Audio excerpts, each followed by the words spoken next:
It's an interesting question because at one point of time at Longhash Venture, we actually had more females than males. And I definitely feel females brings a very different perspective and advantage into the equation, right? I think just by nature, females are more collaborative and they tend to listen more.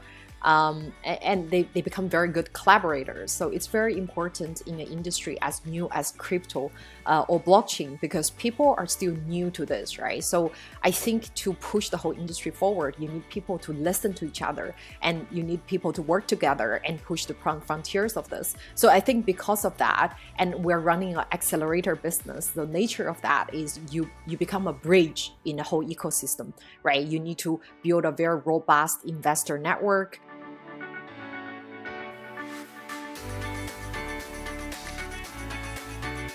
I think definitely as an industry, because blockchain is very new and it's very technically driven. So the first batch of adopters who got into the space are people, I guess, naturally who are guys, right? Better, they are programmers and whatnot.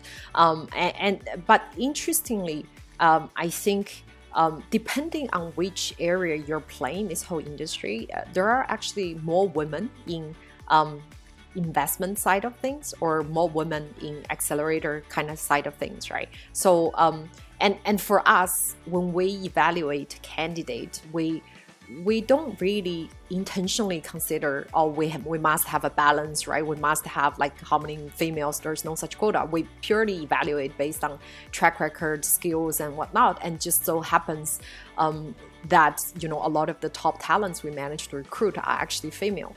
And I think perhaps part of the factor is because the leadership is female, right? So I think for some of the top talents, they feel like it's more relatable. But I think for us, we definitely want to use equal matrix to attract the best talents out there.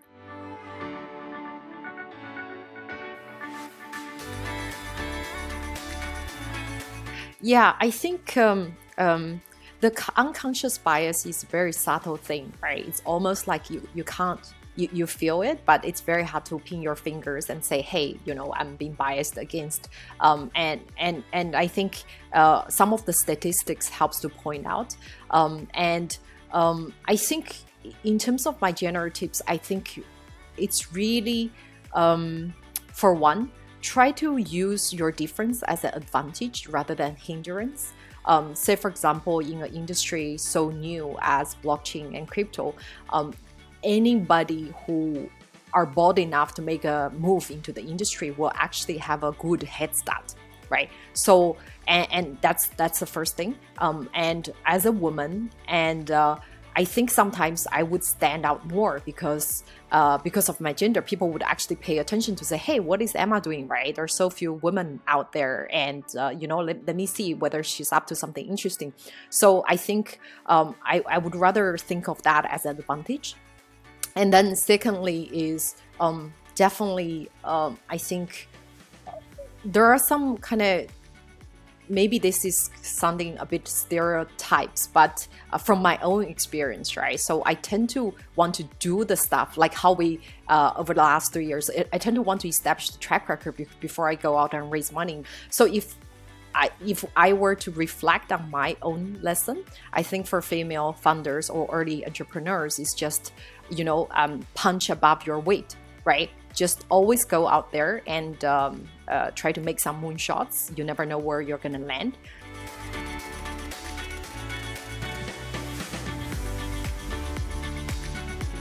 To be honest, I think there are so many female entrepreneurs coming left and right? There's so many aspiring examples. I think the old impression that all females are stuck in certain, kind of peripheral jobs I feel is a notion of the past. It's true, some of the stats will still need to change, but I think we're already seeing many signs of sea change, right? Whether it's from the top leadership or from entrepreneurs, especially in my line of work.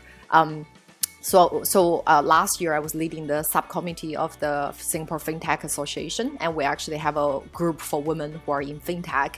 And there are so many kind of inspiring entrepreneurs, right? Like whether you're building your blogger with millions of users, followers, or you're building an insurance company. It's amazing. I feel like today a lot of the restrictions women used to face are no longer there, and it's really inspiring.